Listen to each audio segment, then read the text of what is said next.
Robin Miller, we just completed 85 laps of the Indianapolis Grand Prix. We can say a couple cool things happened. We had Roger Penske achieving his 200th IndyCar win. I think the strategy part with Will Power getting that victory might have been the most impressive.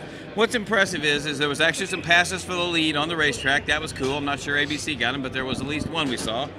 And the second thing is it looked like Wickens had the perfect strategy because he was on the reds when he passed Will and tried to get the lead. But then Will was on blacks and he was the sitting duck. And the next to last pit stop, Will comes in, gets reds. Wickens has to go to blacks. Will waits about 5 laps, smokes him, gets the lead. Newgarden brings out the full course yellow. Everybody gets a free yellow flag pit stop. Everybody bolts on reds at the end. And Power was just the man, as he has been 3 times now. And Penske's won every race. 5 for 5. It looked like the first half or so, it was either going to be Will Power or Robert Wickens taking the win, or at least there being a 1-2 between those two. And then some guy named Scott Dixon, starting 17th, was it? 18th. Just went completely mental. Well, you know, I heard Mike Hall talking on television. The thing that's amazing is Dixie passed 5 cars, I think, in the first couple laps. But then when they pitted him early, he got some open track, and he ripped off a lot of good laps. Between running fast without anybody around him, saving fuel when he had to, going fast when he had to, Dixon's the master of it. He ends up finishing second. So if he ever starts up front, stand back. He'll probably win a couple races, huh? See, what else stood out to us? Helio Castro Neves, huh? The old man? Old man comes home 6th in his very first start of the year. Drives really well. Good race between Wickens and Rossi for the podium spot. Absolutely. Bourdais was up there all day.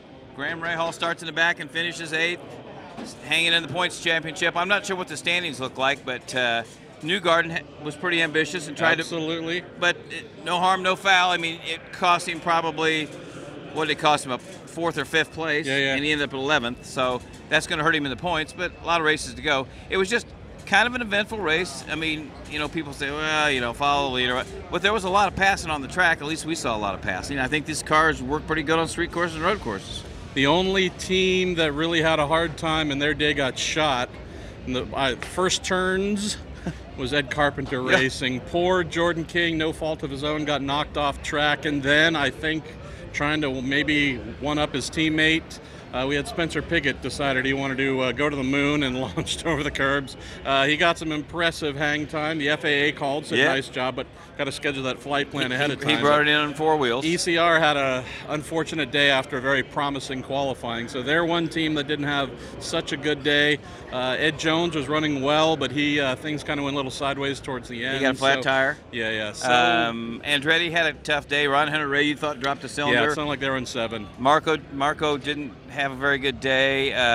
Zach Veach as well was running okay towards the end, but then pitted with 15 to go. Seems like there's been a couple of strategy instances this year. I just remember Zach having to pit late, and whatever progress he'd made kind of got thrown away. So the Andretti team, let's just say we're used to them doing really well a little bit later in May, and didn't quite have the day they wanted. But Rossi hung in there and finished 4th, and he's probably back in the point lead with that. You'll edit this and make us look smart if he's not. But the thing you and I were talking to Penske about, last year Chevrolet had the advantage with the aero kit. Now there's no advantage at all, and we thought Honda had the advantage in the mileage. And anybody talking about one manufacturer having more of something than the other or less, I think we're coming into the Indy 500 with a dead heat, Robin. Honestly, on power, on mileage, to me that's kind of everything you ask for. Now, granted, there is that rule that once we get into the month of May, we're here, but once we get into race weekend, we start to put in the fresh race motors. Those are things that both manufacturers have been developing like mad. So what we see today, could there be a little more power, a little more something coming for race day? Maybe, but that's part of the surprise. Right, and I think it's not like the old days when you knew there was going to be these big qualifying motors and race motors. It would probably be 30 or 40 horsepower. It probably wouldn't be anything big, major like that, but I just like the fact that the cars are even, the engines seem to be even, and there's a hell of a lot of guys that can win the Indy 500. And we talked to RP a minute ago, and he's going to be on Elio's box, hoping he wins his 4th. So I'd say that going into the Indy 500, you can't ask for a better spread of competition and trying to guess who it's going to be. I think that's about all we got. That's a wrap, baby. All right, we are done for the Indy GP. What are you doing for Mother's Day? What are you doing for Mother's Day? Did you get me anything? I'm going to the Grant King shop and talk to a bunch of crazy, sick race fans who don't like their mothers.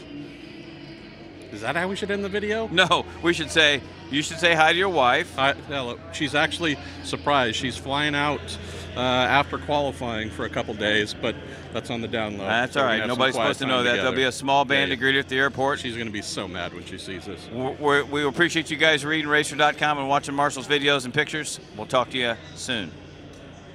We think.